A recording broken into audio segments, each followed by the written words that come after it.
আজ আমরা শুনব এমন এক ভয়ানক গল্প যেখানে স্বর্গ আর নরকের মধ্যে যুদ্ধ চলছিল। তো শেষ পর্যন্ত কে জিতেছিল চলুন শুনে আসি। এই গল্পের শুরু হয় মেক্সিকোর মরুভূমিতে খনন কাজ করতে থাকা একজন ব্যক্তিকে দেখিয়ে, যে হঠাৎ করে হিটলারের নাৎসি পতাকায় মোড়ানো একটা তলোয়ার খুঁজে পায়। সে তলোয়ারটি ধরতেই একটা অদ্ভুত শক্তি তার শরীরের নিয়ন্ত্রণ নিয়ে নেয়, যার ফলে সে নিজে থেকেই হাঁটতে শুরু করে। সে যখন রাস্তা পার হওয়ার জন্য এগিয়ে যাচ্ছিল, তখনই খুব দ্রুত গতির একটা গাড়ি তাকে ধাক্কা মারে। এই দুর্ঘটনায় গাড়িটি সম্পূর্ণ ধ্বংস হয়ে যায়, কিন্তু সেই ব্যক্তির হাতে শুধু একটা অদ্ভুত চিহ্ন দেখা যায়। সে তৎক্ষণাৎ সেখান থেকে চলে যায়, যেন কিছুই ঘটেনি। এরপর সিন শিফট হয় লস অ্যাঞ্জেলেস শহরকে দেখিয়ে, যেখানে একজন মহিলা তার মেয়ের ঘরের দরজা খুলে অবাক হয়ে যায়, কারণ সে দেখে তার মেয়ে ডাইনিদের মতো ছাদের উপর দিয়ে হাঁটছে। এটা দেখেই সেই পরিবার সাহায্যের জন্য ফাদার হেনসিকে ডাকে, কিন্তু হেনসির কাছে এই সমস্যা ঠিক করার মতো কোনো ক্ষমতাই ছিল না। তাই সে জন কনস্ট্যান্টাইন নামের একজন ব্যক্তিকে ডেকে আনে, যে ভূতার আত্মা তাড়ানোর কাজে খুবই দক্ষ ছিল। পাশাপাশি জন ধূমপানের অভ্যাসেও খুব আসক্ত ছিল। জন যখন সেই মেয়েটির ঘরে পৌঁছায়, তখন সে সঙ্গে সঙ্গেই জানালার পর্দা সরিয়ে দেয়, যাতে সূর্যের আলো ভেতরে আসতে পারে। কিন্তু এতে বিছানায় বেঁধে রাখা মেয়েটি প্রচণ্ড যন্ত্রণায় ছটফট করতে থাকে। এরপর জন সেই মেয়েটির কপালে জোরে একটা গরম তাবিজ চেপে ধরে, যার ফলে মেয়েটি তীব্র চিৎকার করতে থাকে। জন সেই তাবিজের সঙ্গে কিছু মন্ত্রও পড়ছিল। তখনই হঠাৎ মেয়েটি একদম শান্ত হয়ে যায়। ঠিক পরের মুহূর্তেই একটা অদ্ভুত আকৃতির অবয়ব আচমকা জনের উপর হামলা করার চেষ্টা করে, কিন্তু জন তাকে জোরে ঘুষি মেরে ফেরত পাঠিয়ে দেয়। এরপর জন পরিবারটির কাছে একটা আয়না চায়। আয়নাটি সে মেয়েটির ঠিক উপরে ঝুলিয়ে রাখে। তারপর সে জানালা ভেঙে ফেলে। এতক্ষণ বাইরে দাঁড়িয়ে থাকা জনের একজন সঙ্গী, যার নাম ছিল চেজ, তাকে জন গাড়িটি পিছনের দিকে নিয়ে যেতে বলে। এদিকে আয়নাটি দড়ি দিয়ে বাঁধার পর সেখানে উপস্থিত সবাইকে জন সতর্ক করে বলে কেউ যেন ভুলেও মেয়েটির দিকে না তাকায়। কিন্তু তার সতর্কবার্তা উপেক্ষা করে এক ব্যক্তি মেয়েটির দিকে তাকিয়ে ফেলে, আর সঙ্গে সঙ্গেই তার চুল সাদা হয়ে যায়। এদিকে জনের জন্য মেয়েটিকে নিয়ন্ত্রণে রাখা খুব কঠিন হয়ে পড়ছিল। তাই সে মেয়েটির ভেতরে থাকা আত্মাটিকে আয়নার দিকে তাকাতে বাধ্য করে। এতে আত্মাটি দেহ ছেড়ে বেরিয়ে এসে আয়নার মধ্যে বন্দী হয়ে যায়।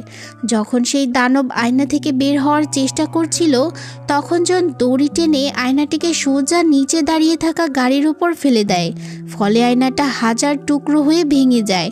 সেই জায়গা থেকে বের হওয়ার সময় জনের চোখ পড়ে যীশু খ্রিস্টকে হত্যার জন্য ব্যবহৃত ঐতিহাসিক তলোয়ারের একটা পেইন্টিংয়ের দিকে।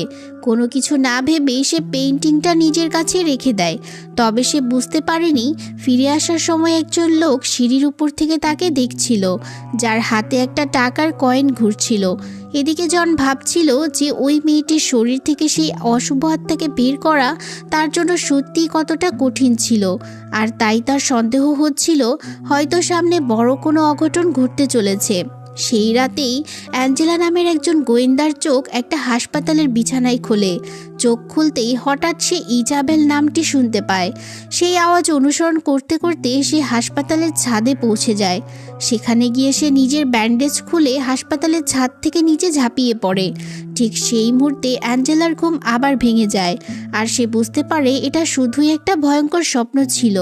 পরদিন সকালে অ্যাঞ্জেলাকে হাসপাতালে একটা কেস তদন্তের জন্য ডাকা হয়, যেখানে গিয়ে সে জানতে পারে সে যেই স্বপ্নটা দেখেছিল সেটা আসলে তার যমজ বোনের ছিল, যার সঙ্গে আগের রাতেই তার স্বপ্নে দেখা একই ঘটনা ঘটেছে। ইজাবেলকে মানসিক রোগী হিসেবে হাসপাতালে ভর্তি করা হয়েছিল, কিন্তু অ্যাঞ্জেলার বিশ্বাস ছিল তার বোনের সঙ্গে নিশ্চয়ই কোনো না কোনো অন্যায় হয়েছে। অন্যদিকে ঠিক সেই সময়ই মেক্সিকোতে সেই ব্যক্তি যে হিটলারের তলোয়ারটি পেয়েছিল, সে বিশাল এক লাফ দিয়ে সীমান্ত পার করে ফেলে। সেই ব্যক্তির পা মাটিতে পড়ার সঙ্গে সঙ্গেই আশেপাশের সমস্ত প্রাণী মারা যেতে থাকে। এদিকে জন হঠাৎ করেই রক্তবমি করতে শুরু করে দেয়। যখন সে ডাক্তারের কাছে যায়, তখন জানতে পারে তার ধূমপানের আসক্তির কারণে এখন তা ফুসফুসে ক্যান্সারের রূপ নিয়েছে। হয়তো তার হাতে আর খুব বেশি সময়ও নেই। কিছুক্ষণ পর তার বন্ধু বিমন তার সঙ্গে দেখা করতে আসে, যে জনের মিশনের জন্য কিছু অতিপ্রাকৃত অস্ত্র এনেছিল, যার মধ্যে একটা বিশেষ বন্দুকও ছিল। এই বন্দুক থেকে ড্রাগনের নিঃশ্বাসের মতো আগুন বের হতো।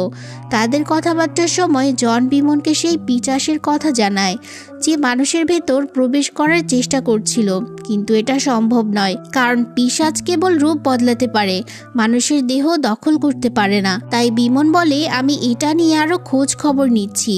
এরপর জন একটা গির্জায় যায়, যেখানে তার অ্যাঞ্জেলার সঙ্গে দেখা হয়। অ্যাঞ্জেলা সেখানে এসেছিল পুরোহিতের সঙ্গে কথা বলতে, কারণ অ্যাঞ্জেলা চেয়েছিল তার বোন ইজাবেলের শেষকৃত্য ক্যাথলিক রীতিতে হোক। কিন্তু পুরোহিত জানান যে এটা সম্ভব নয়, কারণ ইজাবেল নিজেই নিজের মৃত্যুকে বেছে নিয়েছিল, মানে সে আত্মহত্যা করেছে, যা ক্যাথলিক মতে এক ধরনের চরম পাপ। এই জন্য ইজাবেলের শেষকৃত্য ক্যাথলিক মতে সম্ভব না। ঠিক সেই মুহূর্তে জনের নজর গ্যাব্রিয়েলের দিকে পড়ে। গ্যাব্রিয়েল ছিল অর্ধেক মানুষ আর অর্ধেক দেব। তাকে কেবল বিশেষ ক্ষমতা সম্পন্ন ব্যক্তিরাই দেখতে পেত। জন গ্যাব্রিয়েলকে বলে, ঈশ্বরের সঙ্গে একটু কথা বলো, আমার জীবনটা একটু বাড়িয়ে দাও। কিন্তু গ্যাব্রিয়েল এটাকে একেবারে মজার ছলে উড়িয়ে দেয় আর বলে, তোমাকে নরকে যেতেই হবে, আজ যাও বা 5 বছর পরে যাও, তাতে কিছু যায় আসে না। জন তখন যুক্তি দেয়, আমি তো নিজের পাপ মোচনের জন্য কত রাক্ষসকে নরকে পাঠিয়েছি, ঈশ্বর কি আমার এই ভালো কাজগুলো দেখবেন না? এরপর সে হতাশ হয়ে বলে, তোমরা খুবই অকাজের দেবদূত। কিন্তু গ্যাব্রিয়েল উত্তর দেয়, তুমি যদি সত্যি স্বর্গে যেতে চাও, তাহলে তোমার আত্মা ঈশ্বরকে সমর্পণ করতে হবে, কারণ তুমি এই আত্মাগুলোকে শুধু নিজের স্বার্থের জন্যই নরকে পাঠিয়েছ। ওদিকে হেন্সি সংবাদপত্রের উপর হাত বুলিয়ে সেটির তদন্ত করছিল। ঠিক তখনই তার নজর ইজাবেলের মৃত্যুর খবরের দিকে যায়। সে সেই খবরের উপর হাত রাখতেই কিছু একটা অদ্ভুত অনুভব করে। একই সময়ে অ্যাঞ্জেলা ইজাবেলের মৃত্যুর ভিডিও দেখছিল, যেখানে সে স্পষ্টভাবে ইজাবেলের মুখ থেকে জন নামটি উচ্চারিত হতে শুনতে পায়। ঠিক তখনই হঠাৎ তার বাড়ির সব ফোন একসঙ্গে বেজে ওঠে, কিন্তু ফোন ধরার পরও অন্য পাশ থেকে কোনো আওয়াজ আসে না। এদিকে জন হঠাৎ রাস্তার মাঝখানে প্রচণ্ড অসুস্থ বোধ করতে শুরু করে। সঙ্গে সঙ্গে সে মাটিতে পড়ে যায়। তখনই তার হাতের কাছে একটা পোকা আসে, আর ঠিক পরের মুহূর্তেই সেই পোকাগুলো একত্র হয়ে এক বিশাল দানবের রূপ নেয় আর জনের উপর আক্রমণ করে দেয়। আঘাত এতটাই শক্তিশালী ছিল যে জনের অস্ত্রের বাক্সটি তার হাত থেকে ছিটকে পড়ে। এতে করে জনের পক্ষে সেই দানবকে নিয়ন্ত্রণে রাখা আরও কঠিন হয়ে পড়ছিল, কিন্তু সে কোনোভাবে নিজেকে মুক্ত করে বাক্সটি তুলতে সক্ষম হয়। কিন্তু সে কিছু করার আগেই সেই দানব আবার তার উপর আক্রমণ করে, যার হাত থেকে বাঁচার জন্য জন সোজা রাস্তার দিকে দৌড় দেয়, যেখানে সে তার অস্ত্রের বাক্সটি আকাশে ছুড়ে দেয় আর সেই দানবটিকে একটা গাড়ির সামনে টেনে আনে। গাড়ির সঙ্গে ধাক্কা লাগতেই সেই দানবটি ধ্বংস হয়ে যায়। এরপর জন আর চেজ সেখানে থাকা একটা মিডনাইট ক্লাবে যায়, যেখানে কেবলমাত্র অতিপ্রাকৃত ব্যক্তি সম্পন্ন লোকেরাই প্রবেশ করতে পারত। তাই শুধু জনকেই ভেতরে ঢুকতে দেওয়া হয়। ভিতরে সবাই পার্টি করছিল, কিন্তু জন সেদিকে ভ্রুক্ষেপ না করে সোজা একটা ঘরে প্রবেশ করে। সেখানে জনের সাথে দেখা হয় ক্লাবের মালিক পাপা মিডনাইটের সঙ্গে, যে নিজেও একজন তান্ত্রিক ছিল, তবে সে স্বর্গ বা নরকের কোনো পক্ষই নেয়নি। জন মিডনাইটকে সেই দানবের ব্যাপারে জানায়, যে তার ওপর কিছুক্ষণ আগেই আক্রমণ করেছিল, কিন্তু মিডনাইট এই ব্যাপারটি বিশ্বাস করতেই চায় না, কারণ নিয়ম অনুসারে দানবরা কখনো পৃথিবীতে প্রবেশ করতে পারবে না। ঠিক তখনই সেই কক্ষে বেলথাজার নামে এক ব্যক্তি আসে। সেও ছিল আধা দানব। জনকে উত্ত্যক্ত করার সময় সে নিজের হাতে একটা মুদ্রা ঘোরাচ্ছিল, মানে এই হলো সেই ব্যক্তি যে সিঁড়ি থেকে একবার জনের উপর নজরদারি করেছিল। কিন্তু জন ব্যাপারটা মোটেও পছন্দ করেনি, এজন্য সে বেলথাজারকে একেবারেই পাত্তা দেয় না। কিন্তু বেলথাজার জনকে আবার উত্ত্যক্ত করতে শুরু করে, কিন্তু মিডনাইট সঙ্গে সঙ্গে তাকে থামিয়ে দেয়। হঠাৎ জনের শরীর আবার খারাপ হতে শুরু করে, যার ফলে সে সেখান থেকে চলে যায়। কিছুক্ষণ পর অ্যাঞ্জেলা জনের বাসায় আসে, কারণ সে নিশ্চিত ছিল যে ইজাবেলের মৃত্যুর পেছনে কোনো না কোনো রহস্য অবশ্যই রয়েছে। কিন্তু জন তার গল্প শুনতে একদমই আগ্রহী ছিল না। তবে তাদের কথাবার্তার মাঝেই জনের নজরে আসে অ্যাঞ্জেলাকে অনুসরণ করছে একটা আত্মা। আত্মাটা দেখেই জন অ্যাঞ্জেলার দিকে ছুটে যায়। এই দৃশ্য দেখে জন নিশ্চিত হয়ে যায় যে ইজাবেলের মৃত্যুর পেছনে সত্যিই কোনো না কোনো অদ্ভুত ঘটনা জড়িয়ে আছে। তবে অ্যাঞ্জেলা ভূত প্রেতের অস্তিত্বে বিশ্বাস করতো না। ঠিক তখনই চারপাশে সব আলো নিভে যায় আর প্রবল বাতাস বইতে শুরু করে। জন সঙ্গে সঙ্গে নিজের পকেট থেকে একটা কাপড় বের করে কাপড়টা আগুনে পুড়িয়ে ফেলে, যার ফলে তার চারপাশে থাকা সব দানব আগুনে পুড়ে ছাই হয়ে যায়। এরপর জন অ্যাঞ্জেলাকে জানায় এই সব দানবরা তোমার পিছনে তাড়া করছিল, কিন্তু কেন তা জানতে হলে জনের নরকে গিয়ে খোঁজ নিতে হবে। তাই অবশেষে জন অ্যাঞ্জেলার কেস বুঝতে নরকে যাওয়ার সিদ্ধান্ত নেয়। এরপর জন প্রথমে অ্যাঞ্জেলার বাসায় যায়, যেখানে সে অ্যাঞ্জেলার পোষা বিড়ালটিকে ধরে, তারপর নিজের দুটো পা সে পানির মধ্যে রাখে আর অ্যাঞ্জেলাকে ঘর থেকে বেরিয়ে যেতে বলে। এরপর জন বিড়ালটির চোখের দিকে তাকিয়ে এমন একটা সংযোগ তৈরি করে যার ফলে সময় ধীরে চলতে শুরু করে, আর পরবর্তী মুহূর্তেই সে নরকে পৌঁছে যায়। নিজের নিরাপত্তার জন্য জনের কাছে পবিত্র পানি ছিল এবং সে নরকে থাকা সমস্ত আত্মা ও দানবদের উপেক্ষা করে ইজাবেলকে খুঁজতে থাকে। অবশেষে যখন সে ইজাবেলকে দেখতে পায়, তখন আগের বারের মতোই সে জনের নাম নিচ্ছিল। তারপর নিজের মেডিকেল ট্যাগ খুলে নিচে লাফ দেয়। এটা দেখে জন প্রচণ্ড গতিতে তার দিকে দৌড় দেয়, আর ঠিক তখনই বহু দানব তার পিছনে ধাওয়া করতে থাকে। তবে একসময় শেষ মুহূর্তে জন দ্রুত হাত বাড়িয়ে ইজাবেলের মেডিকেল ট্যাগটি ধরে ফেলে। একই সময়ে পবিত্র জল নিজের বুকে লাগিয়ে সে আবার বাস্তব পৃথিবীতে ফিরে আসে, কিন্তু সেই সময় জনের পুরো শরীর থেকে ধোঁয়া বের হচ্ছিল। এরপর সে অ্যাঞ্জেলার হাতে তার বোনের মেডিকেল ট্যাগটা তুলে দিয়ে বলে ইজাবেল নিজের ইচ্ছায় এই পদক্ষেপ নিয়েছিল, এজন্য তাকে নরকে পাঠানো হয়েছে। অন্যদিকে হেন্সি চুপচাপ মৃতদেহের ঘরে ইজাবেলের মৃতদেহটা দেখতে ঢুকে পড়ে, যেখানে সে ইজাবেলের স্মৃতিগুলো দেখার চেষ্টা করছিল। ইজাবেলের হাত ধরতেই একটা অদ্ভুত চিহ্ন তার হাতে চলে আসে, যা দেখে হেন্সি বেশ ভয় পেয়ে যায়। সে তৎক্ষণাৎ তার ফ্লাস্ক থেকে মদ খেতে চেষ্টা করে, কিন্তু বোতলে মদ থাকার পরেও এক ফোঁটা মদও নিচে পড়ছিল না। তখনই সেই সময় একজন গার্ড তাকে ধরে ফেলে। তবু হেন্সি কোনোভাবে এক দোকানে পৌঁছায়, আর সেখানেও সে মদ খেতে চেষ্টা করে, কিন্তু কোনো বোতল থেকেই এক ফোঁটা মদও নিচে পড়ছিল না। এরপর হেন্সি হঠাৎ করে মাটিতে পড়ে যায়, তার শ্বাস বন্ধ হতে শুরু করে। ঠিক তখনই বেলথর সেখানে পৌঁছে যায়। সে হেন্সিকে মরতে দেখে অনেক মজা পাচ্ছিল। আসলে সেই হেন্সিকে এই বিভ্রমে ফেলেছিল, যেখানে হেন্সিকে মনে হচ্ছিল যে মদের এক ফোঁটা নিচে পড়ছে না, অন্যদিকে সে গলা পর্যন্ত মদ খেয়ে পূর্ণ করে ফেলেছিল। অন্যদিকে জন অ্যাঞ্জেলাকে জানায় আসলে সে ছোট থেকেই সমস্ত ভূত প্রেত দেখতে পারত, কিন্তু তখন সে এসবের কিছুই বুঝতে পারছিল না। এই সময় তার পরিবারের সদস্যরা তাকে মানসিক হাসপাতালের মধ্যে ঢুকিয়ে দিয়েছিল। মানসিক হাসপাতাল তার জন্য কোনো নরকের চেয়ে কম জায়গা ছিল না, আর তাই সে সব কিছু শেষ করার সিদ্ধান্ত নিয়েছিল। এরপর সে পুরো 2 মিনিট পর্যন্ত প্রায় মৃত ছিল। তারপর ডাক্তাররা তাকে কোনো রকমে জীবিত করতে সক্ষম হয়। এমনকি ডাক্তাররাও বুঝতে পেরেছিল জন যা কিছু দেখছে সব কিছুই সত্য ছিল, আর জন এটাও জানতো তারই করা পাপের জন্য তার আত্মা নরকে যাবে। এজন্য সে ভূত প্রেতদের খারাপ কাজ করা থেকে আটকাতে নরকে পাঠিয়ে নিজের পাপ মিটিয়ে স্বর্গে যেতে চেয়েছিল। এরপর সে ইজাবেলকে জানায় আসলে স্বর্গ এবং নরকে একটা শর্ত ছিল, স্বর্গ আর নরকের মধ্যে যে বেশি মানুষের আত্মা জিততে পারবে সেই জিতে যাবে। এই কারণে গ্যাব্রিয়েল এবং বেলথরের মতো আধা দেবদূত এবং দানব তৈরি করা হয়েছিল, যাতে তারা মানুষের মন পরিবর্তন করে তাদের ভালো অথবা খারাপ পথের দিকে পরিচালিত করতে পারে। ঠিক তখনই অ্যাঞ্জেলাকে হেন্সির মৃত্যুর খবর দেয়া হয়, যা শোনার সাথে সাথে তারা দুজনই সেখানে পৌঁছায়, যেখানে জন হেন্সির হাতে একটা অদ্ভুত চিহ্ন দেখতে পায়, যা ইজাবেল এবং সেই মেক্সিকান ব্যক্তির হাতেও ছিল। তবে এই চিহ্নটি হেন্সি বিশেষভাবে জনের জন্য রেখে গিয়েছিল, তাই জন সেই চিহ্নের একটা কপি তৈরি করে বিমনকে পরীক্ষা করার জন্য পাঠিয়ে দেয়। এরপর তারা দুজনেই ইজাবেলের হাসপাতাল রুমে যায়, যেখানে জন অ্যাঞ্জেলার উপর চাপ সৃষ্টি করে, তাকে ইজাবেলের মৃত্যুর সাথে সম্পর্কিত কোনো একটা কিছু মনে করার জন্য বলে। অনেক সময় ধরে চিন্তা করার পর শেষমেশ অ্যাঞ্জেলা মনে করতে পারে শিশুকালে তারা দুজন খুব গোপনভাবে কথা বলতো। কথাগুলো ছিল এমন, নরকের বাইবেলে সাধারণ বাইবেলের চেয়ে অনেক বেশি প্যাসেজ ছিল। এর মধ্যে একটা ছিল করিন্থ, যা শয়তানের পুত্র ম্যামেনের সম্পর্কে বলা হয়েছে। ম্যামেন আসলে মানুষের উপর পাপ আনার জন্য দায়ী ছিল। এদিকে হেন্সির হাতে যে চিহ্ন পাওয়া গিয়েছিল সেই চিহ্ন ছিল ম্যামেনের চিহ্ন। আসলে ম্যামেন যে কোনোভাবে তার পিতার কাছ থেকে নিয়ন্ত্রণ ছিনিয়ে নিতে চেয়েছিল। এরপর সে পুরো ব্রহ্মাণ্ডে রাজত্ব করার স্বপ্ন দেখছিল। এজন্য তাকে একটি বিশেষ মানুষের প্রয়োজন ছিল, যার কাছে বিশেষ শক্তি থাকবে। অন্যদিকে বিমেন বুঝতে পারে কেউ তার দিকে আসছে এবং পরবর্তী সেকেন্ডের মধ্যেই তার চোখ থেকে পোকা বের হতে থাকে। কিন্তু যতক্ষণ না জন এবং অ্যাঞ্জেলা সেখানে পৌঁছায় ততক্ষণে অনেক দেরি হয়ে গিয়েছিল, কারণ অসংখ্য পোকা ততক্ষণে বিমলকে ঘিরে ধরেছে। অন্যদিকে তলোয়ার নিয়ে সেই ব্যক্তি একটা গাড়ি চুরির পর লস অ্যাঞ্জেলেসের দিকে যাচ্ছিল।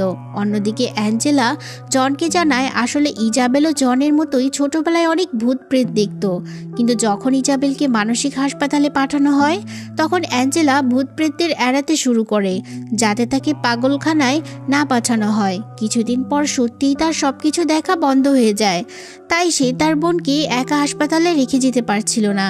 কিন্তু তার প্রাণপ্রিয় বোনকে সে শেষবারের মতো জীবিত দেখতে পায়নি, তাই সে চাচ্ছিল জন তাকে আবার তার বোনকে নরকে গিয়ে দেখতে সাহায্য করুক। তার কথা মেনে জন একটা বাথটাবে পানি ভরে নেয়, তারপর অ্যাঞ্জেলাকে এতে জোর করে ডুবিয়ে দেয়। যেই মুহূর্তে অ্যাঞ্জেলার শ্বাস বন্ধ হয়ে যায় তখন সময় একেবারে ধীর হয়ে যায় এবং পরবর্তী সেকেন্ডের মধ্যেই অ্যাঞ্জেলা আবার চেতনা ফিরে পায়। আর অ্যাঞ্জেলা অদ্ভুত কিছু অনুভব করছিল। তখনই সে বিমনের অফিসে যায়। সেখানে অ্যাঞ্জেলা বেলথারের সেই মুদ্রাটা দেখতে পায়। কিছুক্ষণ পর বেলথার তার অফিসের কাছে নিজের চেহারা দেখছিল। তৎক্ষণাৎ তার ওপর ড্রাগন ব্রেথ দিয়ে কেউ আক্রমণ করে দেয়। সে আর কেউ না, সে ছিল জন নিজেই। জন তার মুখে পবিত্র পানি ছিটিয়ে দেয়, যার ফলে তার মুখ পুড়ে যেতে থাকে। এরপর তাদের মধ্যে লড়াই শুরু হয়ে যায়, কিন্তু জন কোনো রকমে বেলথারকে নিচে ফেলে তার ওপর বসে যায় এবং তারপর সে বাইবেল বের করে বেলথারকে হুমকি দিতে থাকে। এই দেখে ভয় পেয়ে বেলথার তাকে জানায় আসলে ম্যামেনকে পৃথিবীতে আসার জন্য স্পিয়ার অফ ডেস্টিনি প্রয়োজন। তখন অ্যাঞ্জেলাও সেখানে চলে আসে।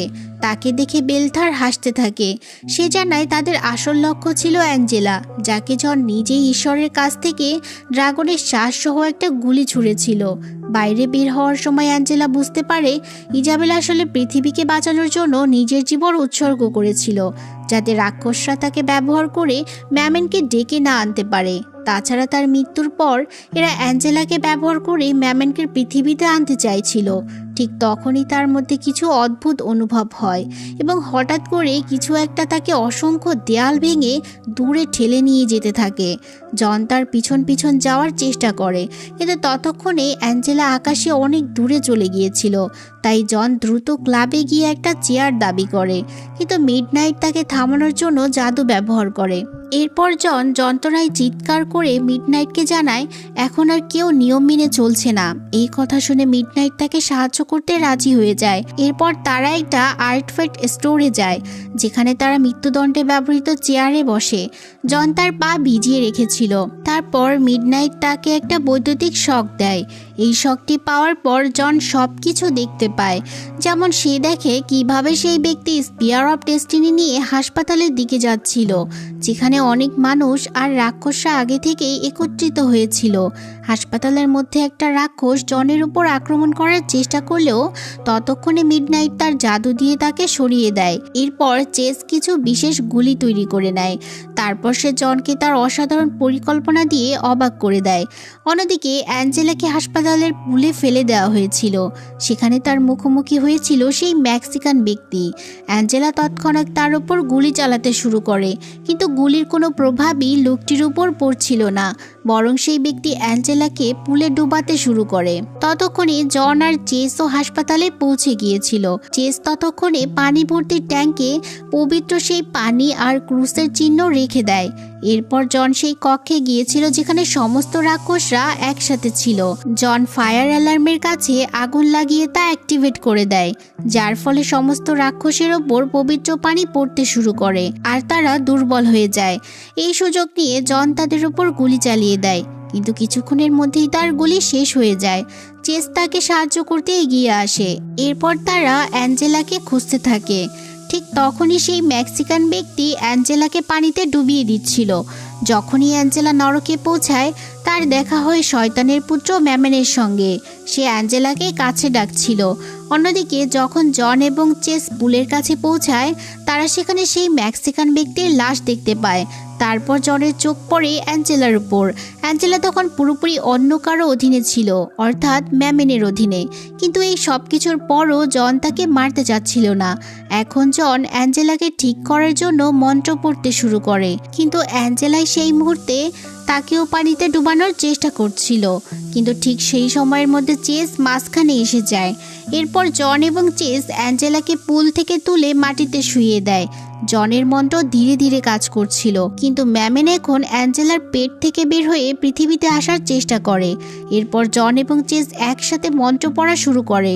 সবকিছুর পরে তাদের মনে হচ্ছিল হয়তো ম্যামেন অদৃশ্য হয়ে গিয়েছে, কিন্তু পরবর্তী মুহূর্তে হঠাৎ কেউ চেসকে তুলে ছাদে ছুঁড়ে ফেলে, যার ফলে তার সঙ্গে সঙ্গে মৃত্যু হয়ে যায়। প্রিয় বন্ধু চেজের মৃত্যুতে জন খুব রেগে যায়। সে নিজের দুই হাত একত্র করে একটা মন্ত্র পড়তে শুরু করে, যার ফলে সেখানে উপস্থিত সমস্ত শক্তি বের হয়ে আসতে বাধ্য হয়। কিন্তু তার মন্ত্র পড়ার পর জনের মুখোমুখি হয় গ্যাব্রিয়েল। গ্যাব্রিয়েল তাকে জানায় আসলে সে ম্যামেনকে জীবিত করতে সাহায্য করতে চাচ্ছিল, কারণ তার মতে কোনো পাপী তার পাপের প্রায়শ্চিত্ত করে স্বর্গে যেতে চায়, এবং এজন্যই সে ম্যামেনকে জীবিত করে পৃথিবীতে পাপ বাড়াতে চেয়েছিল, যাতে শুধুমাত্র কিছু সংখ্যক লোক স্বর্গে যেতে পারে। এরপর গ্যাব্রিয়েল জনকে উঠিয়ে দূরে ফেলে দেয়, আর সে নিজে নিজে ম্যামেনকে জীবিত করতে চেষ্টা করে। অন্যদিকে জন ঈশ্বরের কাছে প্রার্থনা করতে করতে সাহায্য চাইছিল। হঠাৎ সময় থেমে যায়, আর জনের সঙ্গে দেখা করতে দেব লুসিফার সেখানে উপস্থিত হয়, কারণ জন একমাত্র এমন আত্মা ছিল যাকে লুসিফার নিজে এসে নরক বা স্বর্গে নিয়ে যেতে পারত। জনের কাছ থেকে প্রশ্ন করেই সে গ্যাব্রিয়েলের পরিকল্পনার ব্যাপারে জানতে পারে। যখন সে দরজা ভেঙে গ্যাব্রিয়েলকে দেখতে পায়, তখন তার জনের কথাই বিশ্বাস হয়। এরপর সে তৎক্ষণাৎ অ্যাঞ্জেলাকে তুলে নেয়, যেন সময় আবার শুরু হলে গ্যাব্রিয়েলের তলোয়ার সোজা মাটিতে গড়িয়ে পড়বে। অন্যদিকে এখন লুসিফার ম্যামেন দ্বারা শাসিত অ্যাঞ্জেলাকে ধরেছিল, আর তাকে মনে করিয়ে দিয়েছিল যে আসলেই এই পৃথিবীটা হলো তার। এটা শুনে গ্যাব্রিয়েল লুসিফারের উপর আক্রমণ করার চেষ্টা করেছিল, কিন্তু এখন তার কাছে কোনো শক্তিই ছিল না, কারণ ঈশ্বর তাকে ছেড়ে দিয়েছিলেন। এরপর লুসিফার আবার ম্যামেনকে নরকে পাঠিয়ে দেয়, আর গ্যাব্রিয়েলের পাখি পুড়িয়ে তাকে পুলে ফেলে দেয়। এরপর লুসিফার জনকে প্রশ্ন করে যে সে কি ম্যামেনের খবর দেওয়ার জন্য পুরস্কার হিসেবে তার জীবন বাড়াতে চায় কিনা, যার জবাবে জন বলে আমার জীবন বাড়ানোর দরকার নেই, শুধু ইজাবেলের আত্মাকে স্বর্গে পাঠিয়ে দাও। যা মেনে নিয়ে লুসিফার একটা মন্ত্র উচ্চারণ করে ইজাবেলের আত্মাকে স্বর্গে পাঠিয়ে দেয়। এরপর লুসিফার জনকে সঙ্গে নিয়ে যাওয়ার জন্য প্রস্তুত হয়, কিন্তু ঠিক যখন সে জনকে টানতে শুরু করে, তখন হঠাৎ কিছু একটা তাকে থামিয়ে দেয়। লুসিফার বুঝতে পারে যে তার সৎ কাজগুলোর কারণে জন এখন নরকে যাওয়ার যোগ্য নয়, এবং হঠাৎ করে জনের আত্মা স্বর্গের দিকে উঠতে শুরু করে। কিন্তু লুসিফার তার প্রিয় আত্মাকে এত সহজে তো যেতে দিতে পারে না, তাই সে জনের ফুসফুসে হাত ঢুকিয়ে তার ক্যান্সার বের করে নিয়ে আসে, এবং তাকে আরও কিছু সময়ের জন্য জীবন উপহার দেয়। এরপর জন সেই তলোয়ারটি তুলে নিয়ে অ্যাঞ্জেলার খোঁজ করতে থাকে। অ্যাঞ্জেলা তখন পুরোপুরি সুস্থ হয়ে উঠেছিল। অন্যদিকে গ্যাব্রিয়েলও বেঁচে ছিল, কিন্তু এখন সে একজন সাধারণ মানুষে পরিণত হয়ে গিয়েছে। জনের মতে তার জন্য সবচেয়ে বড় শাস্তি ছিল গ্যাব্রিয়েলের বেঁচে থাকাটা। এরপর জন অ্যাঞ্জেলাকে সেই তলোয়ারটি দিয়ে বলে পৃথিবীতে যেন সে নিজের নিরাপত্তা নিশ্চিত করে। কয়েকদিন পরে জন চেজের কবরের কাছে যায়। চেজের কবর স্পর্শ করতেই চেজ একজন দেবদূতে পরিণত হয়, যার অর্থ হলো সে স্বর্গের জায়গা পেয়েছে। আর এই স্বর্গ নরকের লড়াইয়ের গল্পটাও এখানেই শেষ হয়ে যায়। তো ভিডিওটি ভালো লেগে থাকলে একটা লাইক করে দিতে পারেন। দেখা হবে পরের ভিডিও দিয়ে। আল্লাহ হাফিজ।